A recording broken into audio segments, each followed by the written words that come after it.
ये कहानी है प्रकाश नाथ की, एक वृद्ध व्यक्ति जो बनारस की गलियों में अकेले रहते थे। 70 वर्ष की उम्र, पत्नी 10 साल पहले चल बसी, बेटा विदेश में और मोहल्ले में बस नाम का परिचय। हर दिन एक जैसे बीतते, सुबह गंगा के घाट पर टहलना, फिर घर आकर अखबार पढ़ना और शाम को रेडियो पर पुराने गाने सुनना। पर भीतर एक खालीपन था, एक ऐसा मौन जो किसी को कह नहीं सकते थे। एक दिन सफाई करते समय उन्हें एक पुराना ट्रंक मिला, जिसमें पत्नी के लिखे सैकड़ों पत्र थे। हर पत्र में कोई छोटी सी बात होती। आज बारिश हो रही है, तुम छतरी ले जाना। आज पूजा में जो प्रसाद मिला उसका स्वाद तुम्हें पसंद आता।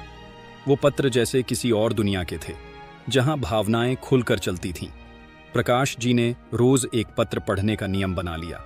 हर सुबह एक कप चाय और एक पत्र, और उस दिन की शुरुआत मुस्कुराहट से होती।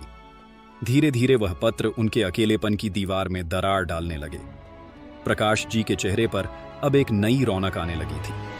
गलियों में जो लोग पहले उन्हें अनदेखा करते थे, अब उन्हें प्रकाश बाबू कहकर नमस्ते करने लगे। एक दिन वह घाट पर बैठे थे, जब पास की बेंच पर एक छोटी बच्ची आई, चुपचाप बैठी रही। प्रकाश जी ने मुस्कुराकर पूछा, क्या नाम है तुम्हारा? बच्ची बोली, अनया। वह हर दिन उसी समय घाट पर आने लगी। कभी स्कूल की बातें करती, कभी अपनी मां की शिकायतें। प्रकाश जी ने अपने मन के एक कोने में महसूस किया, जैसे कोई खाली जगह अब भर रही है। एक दिन अनया उदास आई, बोली, मां कहती हैं कि मैं बेकार बातों में समय जाया करती हूं। प्रकाश जी ने उसे एक पुराना लिफाफा दिया, जिसमें उनकी पत्नी का लिखा पत्र था। हम सब किसी न किसी के लिए जरूरी होते हैं, बस कभी कभी उन्हें समय लगता है समझने में। अनया ने वो पत्र पढ़ा और मुस्कुरा दी। उस दिन के बाद अनया ने भी उन्हें चिट्ठियां लिखनी शुरू कर दी। अब प्रकाश जी का ट्रंक सिर्फ पुरानी यादों का नहीं, नई उम्मीदों का भी हिस्सा बन गया था। अब मोहल्ले में सब लोग उन्हें पहचानने लगे थे।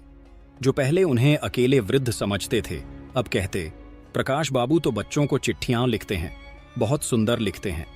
वह हर सप्ताह एक चिट्ठी अपने मोहल्ले के किसी बच्चे को भेजते, कभी कविता के रूप में, कभी कहानी में सीख छुपाकर।